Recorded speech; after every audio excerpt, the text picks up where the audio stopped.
Okay, start करते हैं physics. और फिजिक्स में हमारा इलेक्ट्रिसिटी कंप्लीट हो चुका था। अब हम चलते हैं मैग्नेट के तरफ। मैग्नेट मैग्नेट के बारे में कुछ पता है? नहीं पता। मैग्नेट को मैग्नेट को हिंदी में क्या कहते हैं?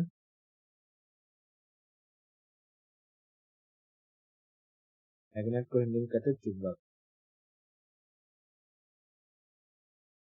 देखो, ये जो मैग्नेट होता है किससे बनता है?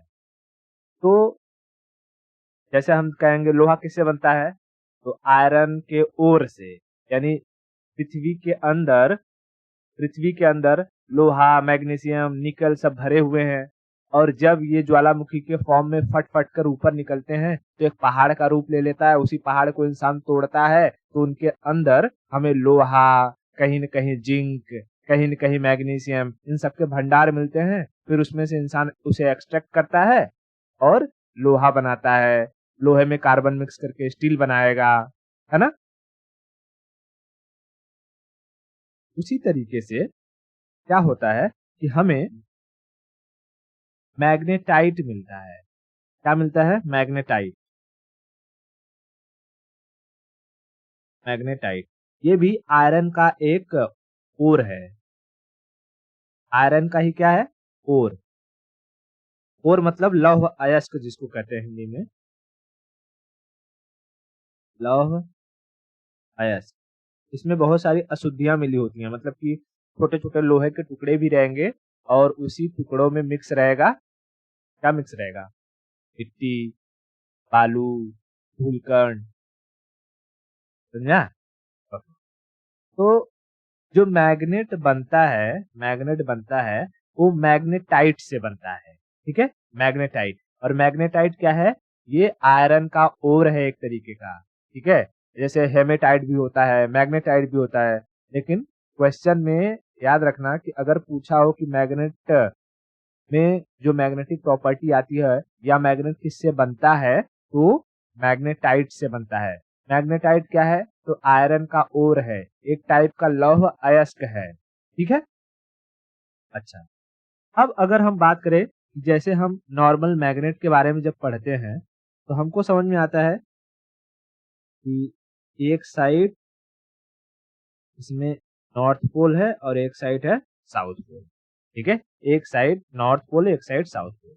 अच्छा, कि कैसे नॉर्थ और साउथ नॉर्थ और साउथ कैसे हुआ? तो लोगों ने देखा कि इसमें जो नॉर्थ एक एक साइड है, जैसे हम बैटरी में हमने पॉजिटिव और नेगेटिव रखा था, है ना? पॉजिटिव और नेगेटिव। तो लोगों ने देखा कि एक इस चुंबक में एक साइड ऐसा है जहां से मैग्नेटिक फील्ड बहुत ही ताकतवर तरीके से निकल रही है और दूसरे साइड में चली जा रही है, दूसरे साइड में चली जा रही है, दूसरे साइड में चली जा रही है। जैसे कि इलेक्ट्रॉन पॉजिटिव से निकलते हैं और नेगेटिव की तरफ भाग जाते हैं, पॉजिटिव से निकलते हैं, नेगेटिव की तरफ भाग जाते हैं, है ना? हाँ। तो उन्होंने देखा जहां से ये मैग्नेटिक फील्ड निकल रही है उसको उन्होंने कह दिया कि ये पॉजिटिव साइड है, ये पॉजिटिव टर्मिनल ऑफ बैटरी की तरफ बिहेव करेगा। किसकी तरफ बिहेव करेगा? पॉजिटिव टर्मिनल ऑफ बैटरी की तरफ। ठीक है, और जहां पर ये निकल करके जा रही है, जहां पर ये मैग्नेटिक फील्ड निकल के जा रही है, यानी साउथ पोल को उन्होंने नेगेटिव टर्मिनल ऑफ बैटरी की तरफ बिहेव करने के लिए आइडेंटिफाई कर दिया। क्लियर? अच्छा, अब जैसे कोई सर्किट रहता है तो सर्किट में जब हम बैटरी लगाते हैं, प्लस माइनस होता है, उसके बाद करंट प्लस से निकलेगा, माइनस इस रेजिस्टेंस से होते हुए माइनस, माइनस से फिर उधर अंदर चला जाएगा। तो इसमें भी मैग्नेटिक फील्ड क्या होता है? ये भी नॉर्थ से निकलेगा, साउथ में घुसेगा और साउथ के अंदर से होते हुए नॉर्थ में वापस आएगा। तो सवाल ध्यान से सुनना, पूछेगा कि मैग्नेट के अंदर मैग्नेटिक फील्ड का डायरेक्शन क्या होता है, नॉर्थ से साउथ या साउथ से नॉर्थ? गलत हो गया ना, इसलिए बोला ध्यान से सुनना। मैग्नेट के अंदर मैग्नेटिक फील्ड का डायरेक्शन, तो ये देखो, ये है मैग्नेट और इसके अंदर ये है मैग्नेटिक फील्ड का डायरेक्शन, ये साउथ से नॉर्थ आ रहा है, लेकिन मैग्नेट के बाहर नॉर्थ से साउथ, नॉर्थ से साउथ, नॉर्थ से south. Are you getting my point? हाँ, दो चीजें क्या, एक तो मैग्नेट के बाहर, ये क्या है, आउटसाइड मैग्नेट, आउटसाइड, और एक है ये इनसाइड, इनसाइड, इनसाइड। क्लियर हो गया? बताओ, मैग्नेट के बाहर मैग्नेटिक फील्ड लाइंस नॉर्थ से साउथ जाती हैं या साउथ से नॉर्थ जाती हैं? गलत हो गया, फिर से गलत हो गया। मैंने पूछा मैग्नेटिक फील्ड लाइन मैग्नेट के बाहर, हाँ बाहर नॉर्थ से साउथ, लेकिन अंदर साउथ से नॉर्थ, साउथ से नॉर्थ। समझ में आया इतना? क्या समझ में आया?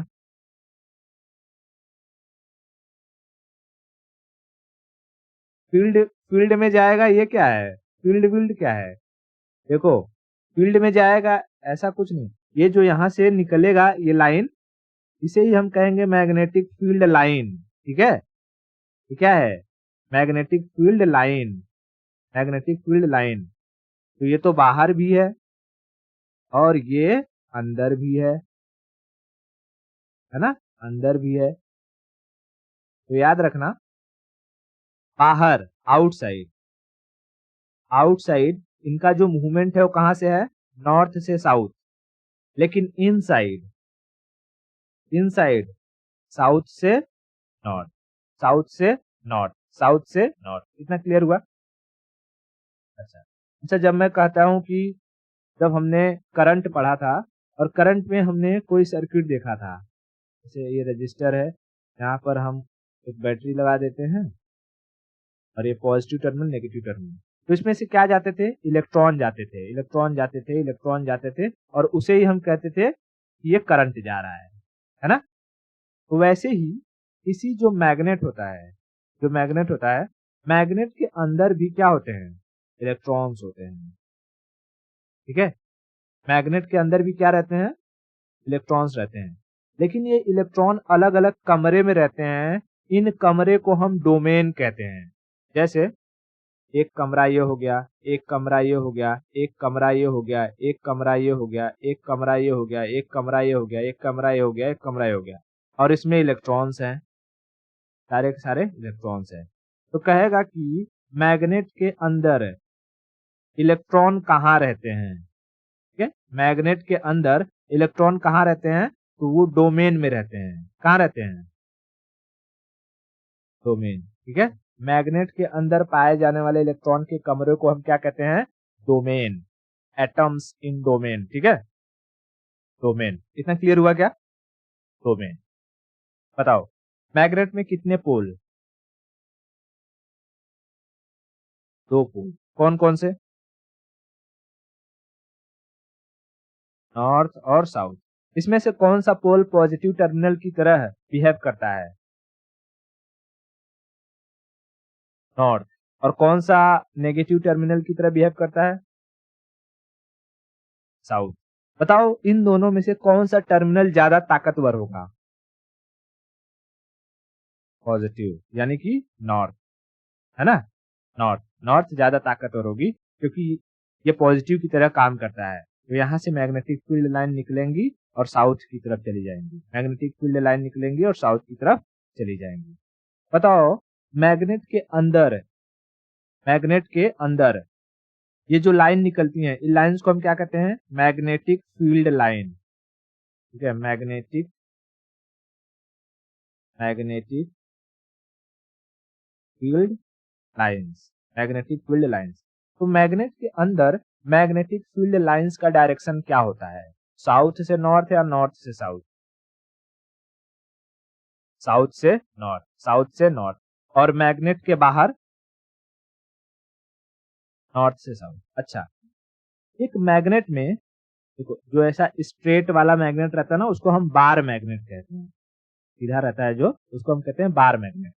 तो बार मैग्नेट में या किसी भी मैग्नेट में अगर आप देखोगे तो ये जो नॉर्थ साउथ टर्मिनल होते हैं ना, ये मैग्नेट के एकदम छोर पर नहीं होते, इस छोर को थोड़ा सा छोड़ करके उसके अंदर होते हैं, उसके अंदर होते हैं। यहाँ किनारे पर ये साउथ नहीं होगा या इस किनारे पर नॉर्थ नहीं होगा, इससे थोड़ा सा छोड़ करके इसके अंदर होगा। इसलिए कहा जाता है कि जो मैग्नेट होता है ना, वो अपने टोटल लेंथ का खाली 80% ही काम करता है। यानी कि अगर मान लो कि 1 मीटर का मैग्नेट है, तो उसमें से यहाँ से कुछ छोड़ दो, यहाँ से कुछ छोड़ दो, और इसके अंदर का सारा काम करेगा। लेकिन इस मैग्नेटिक फील्ड लाइन की वजह से आपको लगेगा कि ये भी टर्मिनल काम कर रहा है, यहाँ पर भी कोई लोहा चिपक जा रहा है, समझ में आ रहा है? लेकिन रियलिटी में ऐसा होता नहीं है, रियलिटी में ऐसा होता नहीं है। अब आप मैग्नेट को चाहे कितने ही टुकड़ों में काट डालो, एकदम बारीक कर दो या कुछ भी कर दो, उसके हर एक कण में आपको नॉर्थ और साउथ देखने को मिलेंगे। नॉर्थ और साउथ ये देखने को मिलेंगे, नॉर्थ एंड साउथ देखने को मिलेंगे। क्यों? क्योंकि उनमें इन एटम्स का उनके अरेंजमेंट ही कुछ ऐसा होता है, ये हर जगह पाए जाते हैं। आप यहाँ काट दो, यहाँ भी एटम मिल जाएंगे, कुछ ऐसे में होंगे, कुछ ऐसे में होंगे। तो जो एक डायरेक्शन रहेगा, एक को हम नॉर्थ कहेंगे, एक दूसरे डायरेक्शन में होगा, उसको हम साउथ कहेंगे। तो हर एक, चाहे इसको मैंने कहा ना छोटे छोटे कितने ही पार्ट में तोड़ डालो, आपको उसमें नॉर्थ एंड साउथ देखने को मिलेंगे। बताओ, क्या एक मैग्नेट अपने टोटल लेंथ का पूरा 100% काम करता है? नहीं, वो अपने टोटल लेंथ का खाली 80% वर्किंग में होता है, बाकी 20% वर्किंग में नहीं होता है। क्यों? क्योंकि इसके जो नॉर्थ और साउथ टर्मिनल हैं, वो थोड़े से अंदर पाए जाते हैं, एजेस पर नहीं पाए जाते हैं। ठीक है, इतना क्लियर हुआ? अच्छा बताओ, मैग्नेट का जो नॉर्थ एंड साउथ होता है, ठीक है, मैं बनाता हूं। जैसे ये bar magnet, north and south, यहां से कौन सी लाइन निकलती है? मैग्नेटिक फील्ड लाइन, है ना, मैग्नेटिक फील्ड लाइन। यानी कि हाँ भाई, एक मैग्नेटिक फील्ड लाइन, दो मैग्नेटिक फील्ड लाइन, तीन मैग्नेटिक फील्ड लाइन, एक मैग्नेटिक फील्ड लाइन, दो मैग्नेटिक फील्ड लाइन, तीन मैग्नेटिक, ठीक है, तीन मैग्नेटिक फील्ड लाइन। कहाँ से कहाँ निकल के जाती हैं ये? नॉर्थ से साउथ। और अंदर की अगर बात करेंगे तो साउथ से नॉर्थ। अब देखो, ये जब सिंगल सिंगल हम इन लाइंस को अगर काउंट करेंगे, जैसे एक है, दो है, तीन है, तो इन्हें हम कहेंगे मैग्नेटिक फील्ड लाइन, ठीक है, लाइन। लेकिन अगर हम इन्हें ग्रुप में काउंट करें, ग्रुप में, तो ये कहलाएंगे मैग्नेटिक फ्लक्स, मैग्नेटिक फ्लक्स। यानी हम कह सकते हैं magnetic flux is nothing but the group of magnetic field line, group of magnetic field lines, ठीक है, group of magnetic field lines. तो मैग्नेटिक फ्लक्स क्या है? Group of magnetic field line. तो कई बार ये टर्मिनोलॉजी आपको सुनने को मिलेगा, मैग्नेटिक फ्लक्स, मैग्नेटिक फ्लक्स, तो घबराना नहीं है। क्या मैग्नेटिक फ्लक्स कोई दूसरा चीज है? नहीं। अगर स्कूल में एक बच्चा है तो उसको नाम से बुलाया जाएगा, बहुत सारे बच्चे हो गए तो सारे स्टूडेंट कहलाएंगे, है ना? लेकिन है तो इंसान ही। उसी तरीके से मैग्नेटिक फील्ड लाइन अगर इंडिविजुअल है तो उसे हम लाइन कहेंगे, मैग्नेटिक फील्ड लाइन। लेकिन ग्रुप में है तो उन्हें हम मैग्नेटिक फ्लक्स कहेंगे, मैग्नेटिक फ्लक्स, मैग्नेटिक फ्लक्स। अच्छा, अब अगर हमने आज तक जो चुंबक देखा है, हमने देखा होगा कि चुंबक को, अगर दो चुंबक को ऐसे पास लाते हैं और अगर उसमें नॉर्थ नॉर्थ दोनों एक साइड है, तो क्या ये दोनों एक दूसरे को अटैक कर लेंगे? ये दोनों क्या करेंगे? एक दूसरे को रिपल करेंगे, रिपल्सन होगा। उसी तरीके से अगर साउथ साउथ रहेगा तो भी रिपल्सन होगा। लेकिन अगर नॉर्थ साउथ रहा तो अट्रैक्शन होगा। यानी अपोजिट जो पोल हैं इनको हम क्या कहते हैं, पोल। अपोजिट पोल अट्रैक्ट करेंगे और सेम पोल रिपल्स करेंगे। ठीक है, सेम पोल क्या करेंगे, रिपल्स करेंगे। तो मैग्नेट का जो रिपल्सन पावर होता है ना, रिपल्सन पावर, ये ज्यादा होता है अट्रैक्शन पावर के। अट्रैक्शन पावर के, इसीलिए कभी कभी पूछता है कि मैग्नेट का मेन कैरेक्टर क्या है, अट्रैक्ट करना या रिपल करना। तो भाई जिसका पावर अधिक है हम उसी के नाम से उसके कैरेक्टर के बारे में जानते हैं। तो याद रखना, मैग्नेट का मेन कैरेक्टर है रिपल्सन का। क्या मेन कैरेक्टर क्या है, रिपल्सन का, रिपल्सन का। ठीक है, रिपल्सन। अच्छा, कोई मैग्नेट है, देखो इन मैग्नेट को हम बना भी सकते हैं, हम बाद में टाइप्स ऑफ मैग्नेट पढ़ेंगे कि परमानेंट मैग्नेट क्या होता है, टेम्परेरी मैग्नेट क्या होता है। तो इस मैग्नेट की जो अपनी कैरेक्टर है ना, मैग्नेटिक फील्ड है या जो अट्रैक्ट करने की क्षमता है, रिपल करने की क्षमता है, ये उसे लूज भी कर सकते हैं। तो इसे हम कहते हैं कि magnet can lose their magnetic character. लेकिन कैसे लूज करेंगे उसके बारे में समझते हैं। Magnetic character, magnetic character, magnet अपना मैग्नेटिक कैरेक्टर लूज कर सकता है कब, अगर आप मैग्नेट को हीट कर देते हो, बाय हीटिंग। अगर आप मैग्नेट को हीट कर देते हो तो ये क्या करेगा, अपना मैग्नेटिक कैरेक्टर लूज कर देगा। ठीक है, अपना मैग्नेटिक कैरेक्टर लूज कर देगा। हाँ, दूसरी बात, अगर आप मैग्नेट को पीट देते हो बाय बीटिंग, तब भी वो अपना मैग्नेटिक कैरेक्टर लूज कर देगा। जैसे किसी इंसान को खूब पीट दिया जाए, वो क्या करेगा, दूसरे इंसान की आरती उतारेगा, अपनी इंसानियत तो भी लूज कर देगा उस टाइम के लिए, है ना। या उसे हीट कर दिया जाए, गरम गरम तावा रहे उसी पे उठा के बैठा दिया जाए, तो क्या करेगा, आपने बहुत अच्छा काम किया, नहीं, वहां भी वो अपनी जो ह्यूमैनिटी है वो लूज कर देगा। इसी तरीके से मैग्नेट भी है, मैग्नेट को अगर तुम पीट पाट दिए थोड़े से, तो वो भी अपना मैग्नेटिक कैरेक्टर लूज कर देगा। हीट कर दिए तो वो भी अपना मैग्नेटिक कैरेक्टर लूज कर देगा। लेकिन इनके हीट करने की अपनी अपनी एक कैपेसिटी होती है जिसे क्यूरी टेम्परेचर कहते हैं, वो हम बाद में पढ़ेंगे। बस यहाँ पर आप याद रखो, magnet can lose their magnetic property और कैरेक्टर बाय हीटिंग और बाय बीटिंग। समझ में आया? बताओ, अगर ग्रुप ऑफ, हम मैग्नेटिक फील्ड की बात करें तो ग्रुप ऑफ मैग्नेटिक फील्ड को हम क्या कहते हैं, मैग्नेटिक फ्लक्स, मैग्नेटिक फ्लक्स। ठीक है, मैग्नेटिक फ्लक्स, मैग्नेटिक फ्लक्स। तो जब हम ट्रांसफॉर्मर पढ़ रहे थे, ट्रांसफॉर्मर, तो बताओ इस ट्रांसफॉर्मर में से जब करंट जाता था तो यहां से क्या जनरेट होता था, ये मैग्नेटिक फील्ड। क्योंकि ये एक साथ रहते थे इसलिए उन्हें कई बार आपको देखने को मिलेगा कि फ्लक्स होता था। या जब हमने किस तरीके से हम करंट को जनरेट कर सकते हैं, करंट को किस तरीके से जनरेट कर सकते हैं, और उसके लिए जब इंस्ट्रूमेंट हमने बनाया था, तो आप अगर ध्यान से कहीं किताबों में पढ़ोगे तो आपको वहां दिखाई देगा कि यहाँ पर ये जो रोटेटर होता है या रोटर होता है, ये मैग्नेट के मैग्नेटिक फ्लक्स को काटता है।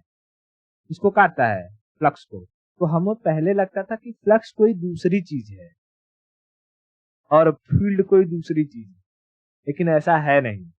मैग्नेटिक फील्ड ही जब ग्रुप में आ जाए तो उन्हें नाम बदल दिया जाता है, फ्लक्स कह दिया जाता है। ठीक है, इतना क्लियर हो गया? अच्छा, अभी जो मैग्नेटिक फील्ड लाइन होती है ना, मैग्नेटिक फील्ड लाइन, मैं यहां लिखता हूं, मैग्नेटिक फील्ड लाइन, इनको रिप्रेजेंट करते हैं कैपिटल बी से। किससे रिप्रेजेंट करते हैं? कैपिटल बी से, कैपिटल बी।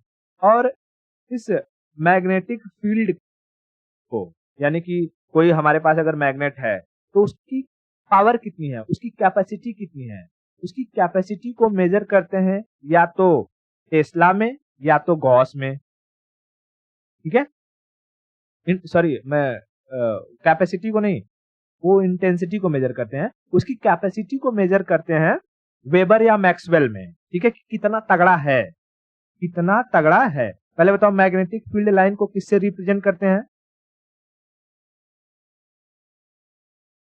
बी से, एम से नहीं, बी से। मैग्नेटिक फील्ड लाइन को बी से रिप्रेजेंट करते हैं, एम से नहीं, बी से। एम तो मैंने कुछ बताया नहीं कहीं। ठीक है, बी से।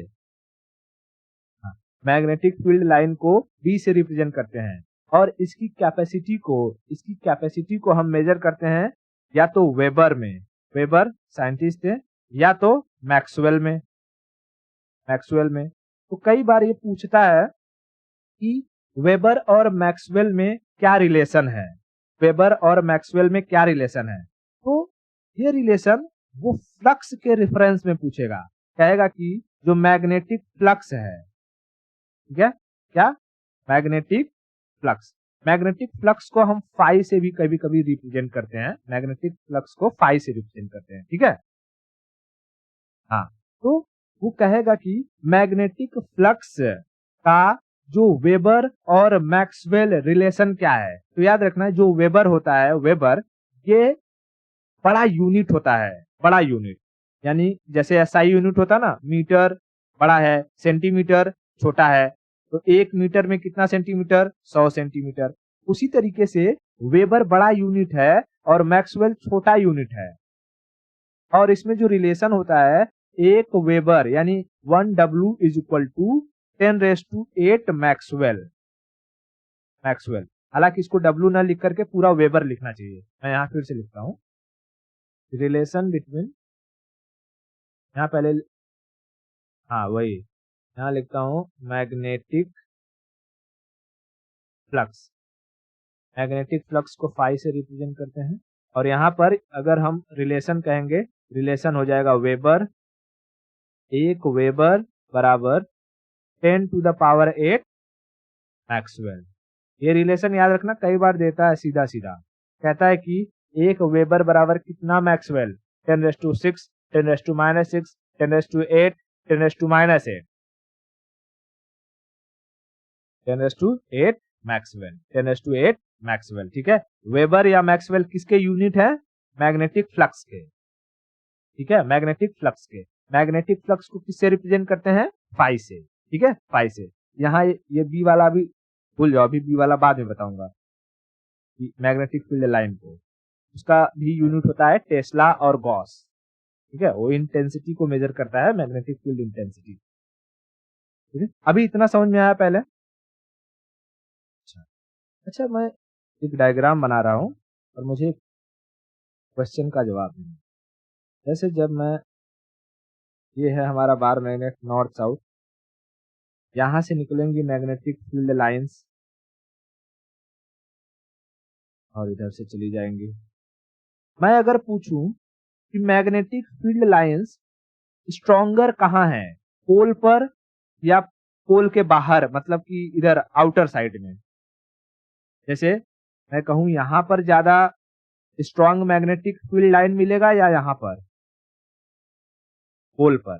कैसे? इसको पहचानने का बहुत सिंपल तरीका है कि मान लो मैंने एक सर्कल यहां पर जो बांधा है, वही सेम सर्कल को मैं अगर उठाऊं, कॉपी कर लेता हूं या काम करता हूं, कॉपी नहीं करके मैं सीधा इसको उठाता हूं, यहां से इसे ले जाकर के यहाँ पर ले जाऊं। तो देखो यहाँ पर ले गया तो इस सर्कल के अंदर हमें सिर्फ 2 मैग्नेटिक फील्ड लाइन आए हैं। ठीक है, लेकिन इसी सर्कल को मैं पोल पर लाऊंगा तो हमें 4 मैग्नेटिक फील्ड लाइन इसके अंदर आ जाएंगे, जिससे पता चलता है कि पोल्स पर ज्यादा मैग्नेटिक फील्ड लाइंस है और ज्यादा मैग्नेटिक फील्ड लाइंस इसका मतलब ज्यादा ताकत।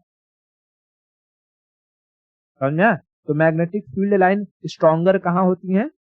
पोल पर, ठीक है, पोल्स पर। ये भी चीज याद रखना, मैग्नेटिक फील्ड लाइंस स्ट्रॉन्गर कहाँ होती है? पोल्स पर, पोल्स पर, पोल्स पर। बताओ, मैग्नेटिक फ्लक्स, मैग्नेटिक फ्लक्स के लिए वेबर और मैक्सवेल में क्या रिलेशन है?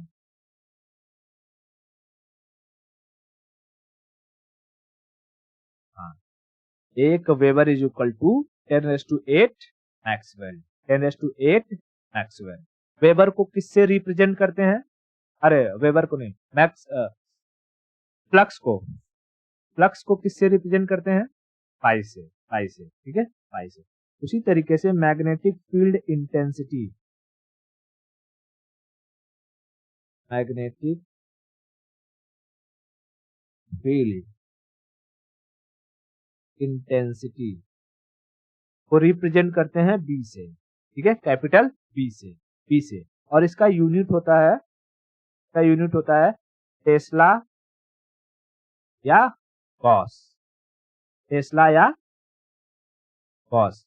टेस्ला बड़ा यूनिट होता है, एसआई यूनिट, और गॉस सीजीएस यूनिट होता है। तो इसमें भी एक रिलेशन होता है कि एक टेस्ला बराबर, एक टेस्ला बराबर 10⁴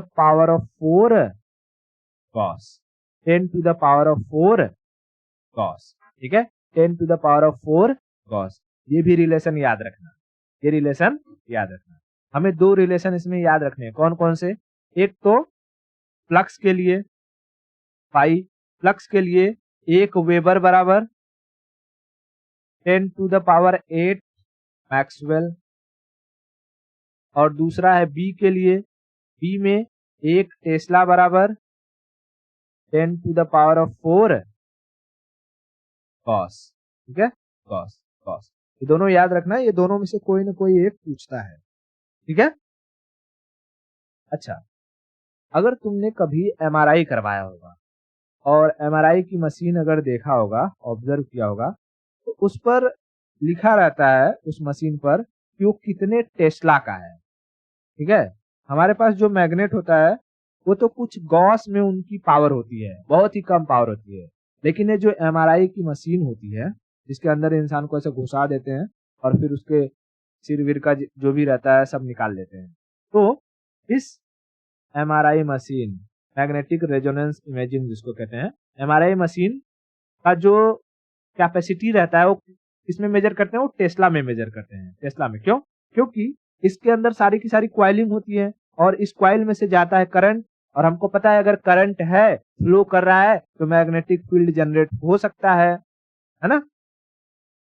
तो यहाँ से निकलती है मैग्नेटिक फील्ड लाइंस और हमारे शरीर के अंदर घुस घुस के जहां भी कुछ रहता है वहां से इमेज लेकर के आ जाती हैं, ठीक है। तो देखो, एमआरआई मशीन जो हमारे इंडिया में है वो 2 टेस्ला से लेकर के 4 टेस्ला तक की मशीन देखी जाती है, 2 टेस्ला से लेकर के 4 टेस्ला। और एक एक मशीन की कीमत 10-10 करोड़ रुपए की होती है। जितना अधिक टेस्ला उतना अधिक करोड़ रुपया। इसीलिए आप नॉर्मल एक्सरे करवाओ, कम पैसा लगेगा, एमआरआई करवाओ 10-15 हजार ले लेंगे, 8,000-7,000 कहीं कहीं ले लेते हैं। तो डिपेंड करता है वो कितने टेस्ला की मशीन है। इसका मैग्नेटिक फील्ड इतना स्ट्रांग होता है कि अगर तुमने कोई मेटालिक चीज ले करके अंदर घुस गए हो और ये मशीन चालू हो गया, तो उस मेटालिक चीज के साथ ही तुम्हें खींच लेगा पूरा, ठीक है, और तुम्हारी हड्डी गुड्डी टूट जाएगी। इसीलिए जब एमआरआई वगैरह करवाने जाते हैं तो कोई भी चीज पहनने नहीं देते हैं, धातु की कोई भी, मेटल की कोई भी चीज पहनने नहीं देते हैं, समझ में। उसके बाद इस जो एमआरआई निकल के आता है उसमें 16 इमेजेस निकल के आती है, तो 4x4 इमेज कहते हैं।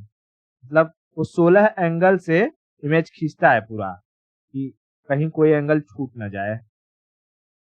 1 2 3 4 हो गया ना, 4 चौका 16। हाँ, तो हर में आप कभी अगर मूवी वगैरह में देख रहोगे तो उसमें देखता है डॉक्टर, हाँ हाँ इसमें खोपड़ी में इधर कुछ तो काला काला हो गया है, इधर वाले में देखो कुछ काला काला हो गया है। तो पूरा घूम घूम के पूरा एरिया वो कैप्चर करता है, और एक्सरे में तो ये हो नहीं पाता है ऐसे, समझा?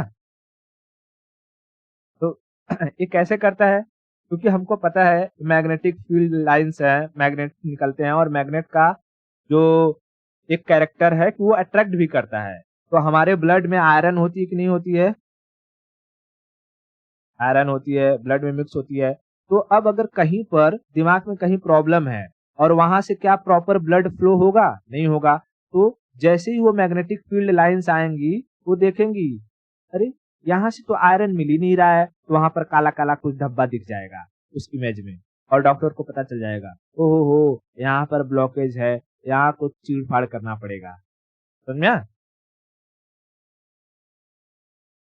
हाँ, क्लियर हो गया ये? एमआरआई मशीन में किसका इस्तेमाल होता है? मैग्नेटिक फील्ड का ही इस्तेमाल होता है। वो टेस्ला में होती है। टेस्ला, एक टेस्ला बराबर कितना गॉस? 10⁴ गॉस। एक टेस्ला बराबर 10⁴ गॉस, 10⁴ गॉस। अच्छा, अब हम आते हैं और ये समझते हैं कि हमारे पास जो मैग्नेटिक फील्ड है, ठीक है, क्या है? Magnetic field intensity B. बार बार लिखने की जरूरत है? मैग्नेटिक फील्ड नहीं है ना, फिर भी मैं एक बार लिख देता हूँ। मैग्नेटिक फील्ड है, ठीक है, मैग्नेटिक फील्ड है। ये कुछ न कुछ फोर्स भी तो लगाता होगा। जैसे अगर तुम देखोगे ध्यान से, तो चुंबक को ऐसे दूर दूर रखो अपोजिट पोल के जरिए, एक नॉर्थ एक साउथ, तो ये कुछ दूरी पर ही रहेंगे ना, तभी एक दूसरे को खींचना शुरू कर देते हैं। यानी इनके बीच इनका जो मैग्नेटिक फील्ड लाइन निकल रहा है, उससे कुछ न कुछ फोर्स भी लग रहा है कि नहीं? उससे कुछ न कुछ फोर्स भी लग रहा है। तो हमें एक टर्मिनोलॉजी और समझ में आया कि यहाँ पर कुछ फोर्स भी है, यहाँ पर कुछ फोर्स भी है। और हमने एक बात ये भी सीखी है करंट में, कि जब करंट भागता है तो उसके जरिए जनरेट होता है मैग्नेटिक फील्ड, और मैग्नेटिक फील्ड है तो उसका कोई न कोई फोर्स होगा कि वो कितने फोर्स का मैग्नेटिक फील्ड है। यानी हमें तीन टर्मिनोलॉजी समझनी चाहिए: करंट, मैग्नेटिक फील्ड लाइन, और मैग्नेटिक फील्ड लाइन का फोर्स। इसको हम कहते हैं FBI, force, magnetic field line and current. Force, magnetic field line and current, इन तीनों में एक रिलेशन होता है। इन तीनों में एक रिलेशन होता है। कैसा रिलेशन? कि इनके डायरेक्शन का, कि अगर मैग्नेटिक फील्ड लाइन इधर है तो इसका फोर्स किधर होगा? इधर होगा या इधर होगा? फिर करंट का डायरेक्शन क्या होगा? क्या ये स्क्रीन के अंदर से जाएगी या स्क्रीन के बाहर? अभी 3D चीज होता, जैसे मैं लाइव पढ़ा रहा होता ऐसे बोर्ड पर, तो मैं सारा चीज बताता कि अच्छा ये लेफ्ट में है या राइट में है। हम यहाँ पर 2D में सिर्फ लेफ्ट और राइट ही कर सकते हैं, ऊपर नीचे कर सकते हैं। स्क्रीन के अंदर और बाहर तीसरा जो हमारा फेज है उसको हम दिखाई नहीं पाएंगे इसमें, है ना? इसीलिए जब टीचर्स पढ़ाते हैं तो उन्होंने एक टेक्निक निकाला, कहा कि हम एक काम करते हैं, मैग्नेटिक फील्ड को फिक्स कर देते हैं। हम ये कहते हैं कि अगर स्क्रीन पर हम ऐसे क्रॉस का निशान बना दे तो तुम समझ लेना कि मैग्नेटिक फील्ड लाइन का जो डायरेक्शन है वो स्क्रीन के अंदर है, इनसाइड स्क्रीन। किधर है? इनसाइड। मैं अभी समझाऊंगा कि मैं क्या कह रहा हूं। और अगर हम स्क्रीन पर ऐसे ऐसे गोला बना दें तो समझ लेना कि मैग्नेटिक फील्ड का डायरेक्शन तुम्हारी तरफ है, यानी outside the screen, outside the screen, outside the screen. एक चीज को उन्होंने फिक्स कर दिया, किसको? पी को, मैग्नेटिक फील्ड को उन्होंने फिक्स कर दिया। ठीक है, मैग्नेटिक फील्ड को उन्होंने फिक्स कर दिया। हमें एक ही चीज की दिक्कत थी, हम स्क्रीन के अंदर कैसे घुसते और स्क्रीन के बाहर कैसे निकलते। बाकी दो चीजों को तो हम लेफ्ट राइट करके ऊपर नीचे करके दिखा सकते हैं, है ना? तो जो मैं ये बता रहा हूँ FBI, magnetic field line, FBI यानी magnetic force, magnetic field line और करंट, इसके बारे में जो एंगल होता है कि ये अगर ऊपर जाएगा तो ये इसके राइट एंगल पे होगा, और ये इसके मतलब कि अगर मान लो फोर्स ऊपर है तो मैग्नेटिक फील्ड इसके राइट एंगल पे होना चाहिए, और इसके राइट एंगल पर होना चाहिए करंट। इन तीनों के बारे में बताया था फ्लेमिंग ने। किसने बताया था? फ्लेमिंग। फ्लेमिंग, इसको हम कहते हैं फ्लेमिंग लॉ। या उसने इन तीनों को दिखाने के लिए अपने लेफ्ट हैंड का इस्तेमाल किया। तो कई बार सुना होगा फ्लेमिंग का लेफ्ट हैंड रूल, सुना है? लेफ्ट हैंड रूल, फ्लेमिंग का लेफ्ट हैंड रूल। अभी समझ में आ जाएगा मैं किसकी बात कर रहा हूं। देखो, ऐसे करके सर ने कई बार बताया होगा कि बच्चों समझो, ये क्या है? ये है हमारा एफ, ये है हमारा बी और ये है हमारा आई। अपना लेफ्ट हैंड निकालो और तीनों उंगलियों को म्यूचुअली परपेंडिकुलर रखो। मतलब तीनों उंगलियां एक दूसरे के 90 डिग्री पे होनी चाहिए। एक ऐसे तो इसके 90 डिग्री पे ऐसे और इसके 90 डिग्री पर ऐसे। ये उंगली बनाकर देखो, बनता है क्या तुमसे? लेफ्ट हैंड को ऐसे बाहर निकालो। ऊपर अंगूठा किसको रिप्रेजेंट करेगा? मैग्नेटिक फील्ड के फोर्स को। फोर्स जो लाइन निकल रही है उसका फोर्स का डायरेक्शन क्या है? और बी क्या है? ये मैग्नेटिक फील्ड लाइन है। और आई क्या है? करंट है। आई क्या है? करंट है। यानी बीच वाली उंगली किसको रिप्रेजेंट करेगी? जो तुम्हारी तरफ आएगा। अपना हाथ ऐसे सामने रखो और तीनों उंगलियों को म्यूचुअली परपेंडिकुलर करो। अपना अंगूठा रहेगा ऊपर, तुम्हारे आंखों के सामने ऊपर, वो होगा एफ। और जो एक उंगली रहेगी ये वाली, ये रहेगी बी। और तुम्हारा बीच वाली उंगली बताएगी आई। एफबीआई, एफबीआई कहाँ की एजेंसी है? हाँ, फॉरेन में तो बहुत सारे कंट्री आती है। फॉरेन में कौन सा कंट्री? यूएसए की है ना? हाँ, इसी एफबीआई का कॉपी करके हमारे यहाँ बनाया है सीबीआई। ठीक है, तो ये क्या है? एफबीआई। एफबीआई मतलब force of magnetic field, P magnetic field line और आई, आई करंट। इसका इस्तेमाल हम कहाँ करते हैं? तो जैसे हमने बताया था कि इलेक्ट्रिसिटी को जनरेट करने के लिए हमें जनरेटर बनाना पड़ता है ना? तो जनरेटर बनाते टाइम हमें इन सभी चीजों का ध्यान रखना पड़ता है कि हमें कौन सा दरवाजा ज्यादा मजबूत बनाना पड़ेगा। पहले हम इसके बारे में समझेंगे, फिर मैं इसका एप्लीकेशन लास्ट में बताऊंगा। ठीक है, पहले हम ये समझेंगे अगर तुमसे एग्जाम में दे दिया तो तुम कैसे निकालोगे। उसमें कह देगा कि बताओ ये मैग्नेटिक फील्ड का डायरेक्शन कहाँ बता रहा है, इनसाइड द स्क्रीन या आउटसाइड द स्क्रीन। ये जो मैंने बनाया है ये क्या बता रहा है? ये जो मैंने एक्स एक्स इनसाइड, क्या इसमें से क्या है? एफ है, बी है या आई है? अभी हमने हमने क्या फिक्स किया था? हमने क्या फिक्स किया था? बी, है ना? B, B. तो बी को हमेशा फिक्स रखना। अगर ये निशान है तो मतलब मैग्नेटिक फील्ड का जो डायरेक्शन है वो अंदर है। अब इसको हम 3D से समझते हैं कि अंदर बाहर कैसे होगा।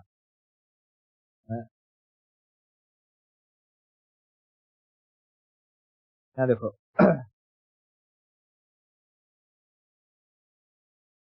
काम करता हूँ, इधर आ जाओ।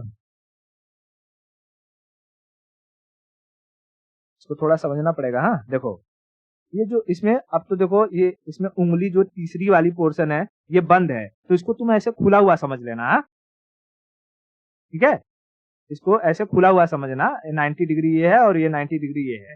ये बंद है, इसका मतलब ये ऐसे मत समझना। दो उंगली बंद समझना और एक उंगली ऐसे खुला हुआ समझना।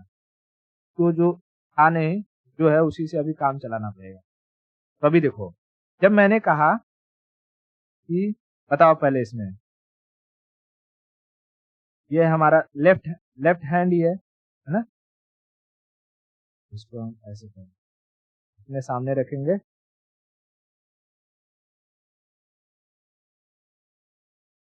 ठीक है, जैसे अपने हाथ को ऐसे अपने सामने रखोगे तो आपको तीनों डायरेक्शन पहले मिलेंगे।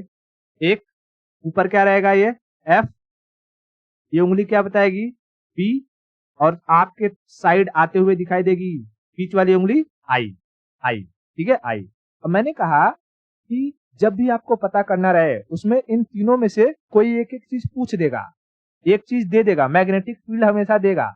उसी के अकॉर्डिंग आपको अपने हाथों को एडजस्ट करना होगा और पता लगाना होगा कि इसका डायरेक्शन कहाँ होगा, अप होगा, डाउन होगा, लेफ्ट होगा, राइट होगा। ठीक है, मैं जैसे समझाता हूँ, कह देगा कि अगर मैग्नेटिक फील्ड का डायरेक्शन इनसाइड द स्क्रीन है, यानी एक क्रॉस किसको बता रहा है, बी को, बी का डायरेक्शन इनसाइड द स्क्रीन है, तो इनसाइड द स्क्रीन है तो हम क्या कर देंगे, उंगली को इनसाइड कर देंगे, तो भैया इनसाइड हो जा ना। चलो ये अब अंदर की साइड दिखा रहा है, ये है ना, स्क्रीन की साइड दिखा रहा है। और जब स्क्रीन की साइड दिखा रहा है और इसमें एक बात और कह देगा, देखो मैं 3 कंडीशन दे रहा हूं। पहला कंडीशन कहेगा, पहला कंडीशन कि अगर जो एफ है वो अपवर्ड है, दूसरा कंडीशन एफ है वो डाउनवर्ड है, तो ऐसी सिचुएशन में आई का डायरेक्शन बताओ। पहले में भी आई का डायरेक्शन क्या होगा, आई, और इसमें भी आई का डायरेक्शन क्या होगा। तो अच्छा बताओ, अभी मैग्नेटिक फील्ड लाइन अंदर की साइड है और कहा है कि एफ, अंगूठा एफ को बताता है, एफ कहाँ है, एफ है ऊपर की साइड, ऊपर की साइड। तो ऐसी सिचुएशन बताओ, करंट इधर होगा लेफ्ट में या राइट में, करंट का डायरेक्शन होगा लेफ्ट में, तो हम यहाँ लिख लेंगे करंट का डायरेक्शन है लेफ्ट में, अपने हाथ का इस्तेमाल करके देख सकते हो। उसके बाद उसने कहा कि अगर ये जो फोर्स है उसका डायरेक्शन नीचे है, मतलब नीचे करने के लिए मुझे अंगूठा को नीचे करना पड़ेगा, तो मैं नीचे कर देता हूँ, अंगूठा नीचे हो गया, मेरा मैग्नेटिक फील्ड अभी भी अंदर है, अब अंगूठा नीचे हो गया। अब ऐसे सिचुएशन में बताओ करंट का डायरेक्शन क्या होगा, लेफ्ट या राइट, अब राइट हो जाएगा क्योंकि जो मुट्ठी है वो इस साइड खुल जाएगी, है ना। इसको मैं एक बार दिखा भी देता हूँ, देखो वो मुट्ठी जो है इसी साइड खुली हुई है, राइट साइड की। तो ऐसे सिचुएशन में हमारा जो मैग्नेटिक फील्ड है, करंट है, करंट हो जाएगा राइट साइड में, राइट साइड में, राइट साइड में। ये तो मैंने एक सिनेरियो बता दिया आपको, किसका, इसका, जब मैग्नेटिक फील्ड अंदर हो, यानी इनसाइड द स्क्रीन हो, इनसाइड द स्क्रीन हो। लेकिन अब अगर मैं ऐसे करूं, ये क्या बता रहा है, मैग्नेटिक फील्ड का डायरेक्शन आउटसाइड है, अब आउटसाइड है तो हमें इसको आउटसाइड लाना पड़ेगा, चलो आउटसाइड लाते हैं।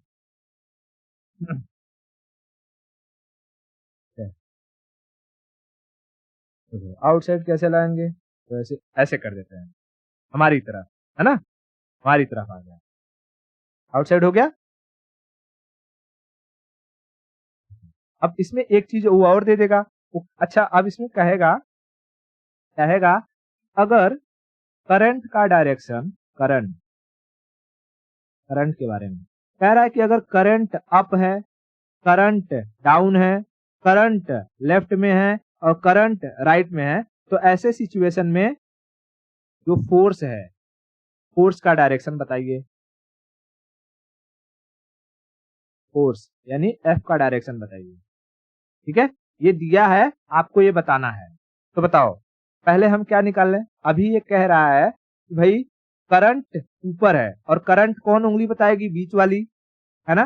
तो क्या बीच वाली उंगली, बीच वाली उंगली ऊपर की, ऊपर में, ऊपर दिखा रहा है, नहीं दिखा रहा है, तो हम इसको ऊपर घुमा के करेंगे, ऊपर हो जा, ए ऊपर हो गया, अब ऊपर हो गया बीच वाला।